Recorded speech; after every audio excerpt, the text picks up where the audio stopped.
And straight to a Fox News alert, we are awaiting President Trump's arrival at a business reception with the British Prime Minister and some of the world's most powerful tech execs. Yeah, it's going to be interesting. Peter Doocy joins us there with the latest on the final day of Trump's historic second state visit to the UK. Peter. Good morning, and this final day brings us to Chequers, which is like the Camp David equivalent for British prime ministers. We are out in the English countryside. President Trump and the Prime Minister Starmer were having a private one-on-one for the last hour or so, and once they wrap things up, we do expect to see this business roundtable start. Remember, for a state visit like this, the guest of honor, President Trump, can bring anybody that he wants that he thinks represents the best of the country. He chose to bring some business leaders, specifically AI innovators, including Jensen Huang from NVIDIA, Tim Cook from Apple, and Sam Altman from OpenAI. These are the guys that he wants here talking about the future of American dominance in artificial intelligence. And even though this is the policy part of the trip, it is a beautiful location still. The red carpet remains rolled out for the president, but it is nothing compared to last night when he and the King of England toasted each other. This is truly one of the highest honors of my life.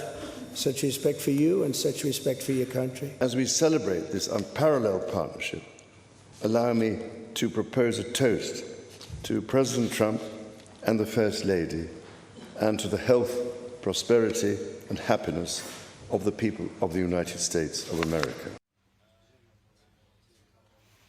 And this morning at the hotel and on the shuttle ride over here, reading through some of the British write-ups of this, they say that there has never been a show of affection for a visiting head of state like President Trump, like the one that we have seen for the last couple of days.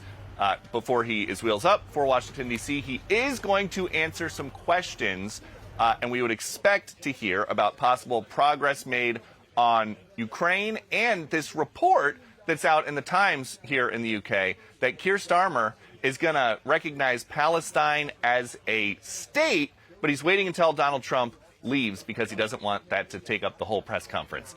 Since that story is out, I bet it does take up at least 3/4 of the press conference. But we'll see. Back to you. Thank you so much. Right. At least he's smart to know. But he's gutless. Right. And what does that Palestinian state look like? It doesn't exist. The West Bank, that offer left with Bill Clinton, the Gaza, they gave it to you. You saw you made it a terrorist enclave. There is no such thing. To say that is to, without giving a geography of it, living in this world is just for political purposes because so much of your population is pro-Palestinian. I think that's why his popularity numbers aren't going so well. I will say this. I am excited that hopefully we get comments from the president and the prime minister. But what I always appreciate under this White House is that when the business leaders come in, we get to actually hear from them. Normally, we used to have to rely on reports of what took place. We may get some words from them. Well, several things. I mean, Starmer faces political headwinds in his country because he's under pressure from this right-wing political movement. I mean, we saw that on Saturday. More than 110,000 people rallied on the streets in the UK, and it was called Unite the Kingdom for free speech and for the UK's immigration issues. But this is a business reception that we will see during our broadcast, probably. The British finance minister, Rachel Reeves, will be there, and we've seen several delegates from our cabinet there as well. This visit is costing the UK $204 billion in American money. It's 150 billion in pounds. But the UK feels like it's a good investment because it's going to boost jobs, they say. It's going to drive growth and deliver opportunities for working people.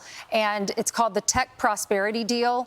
And we've seen 2 podiums set up. We're not sure when the president and when the prime minister will be speaking, but both have agreed on a tech pact, they're telling us, to boost ties between AI and also quantum computing and civil nuclear energy. The conservative movement on the march, Nigel Farage, they say, is inevitably going to be the prime minister, which would be fascinating. Huge. I'm Steve Doocy. I'm Brian Kilmeade. And I'm Ainsley Earhart. And click here to subscribe to the Fox News YouTube page to catch our hottest interviews and most compelling analysis.